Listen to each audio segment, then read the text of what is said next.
నాగ చైతన్య కెరియర్లో 25వ చిత్రానికి సంబంధించి పనులు ఊపందుకుంటున్నట్లుగా తెలుస్తోంది. ప్రస్తుతం విరూపాక్ష ఫేమ్ కార్తీక్ వర్మ దండు దర్శకత్వంలో వృషకర్మ పరిచయంలో ఉన్న టైటిల్ అనే మూవీ తెరకెక్కుతున్న సంగతి తెలిసిందే. నాగ చైతన్య కెరియర్లో ఇది 24వ చిత్రం కాగా తన కెరియర్లోని 25వ సినిమాకి సంబంధించి మంచి కథ కోసం చూస్తున్నారట నాగ చైతన్య.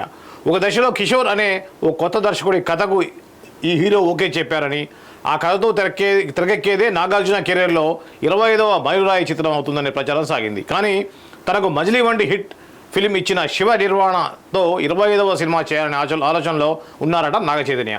ఈ దిశగా ప్రయత్నాలు జరుగుతున్నాయని, పూర్తి కథ సిద్ధమైన తర్వాత శివ నిర్వాణతో సినిమా చేసే విషయమై నాగ చైతన్య ఒక నిర్ణయం తీసుకుంటారని ఫిలిం నగర్ సర్కిల్లో ప్రచారం జరుగుతోంది. మరి శివ నిర్వాణతో నాగ చైతన్య కాంబినేషన్ రిపీట్ అవుతుందా? నాగ చైతన్య 25వ సినిమా ఏ దర్శకుడితో ఉంటుంది అనే వివరాలు తెలియాలంటే కొన్ని రోజులు ఎదురు చూడాల్సిందే.